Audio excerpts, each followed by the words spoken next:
Jou liggaam het 'n geheue.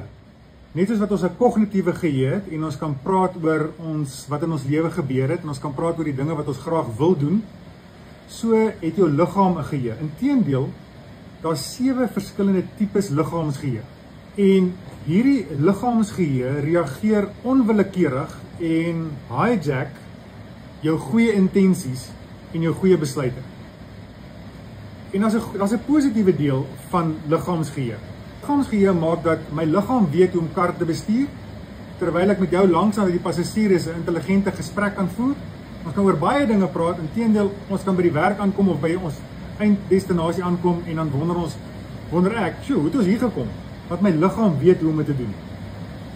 En dis die positiewe. Ek hoef nie elke keer weer te leer om met 'n mes en vork te eet nie. Ek hoef nie elke keer weer te leer om 'n bal te gooi nie.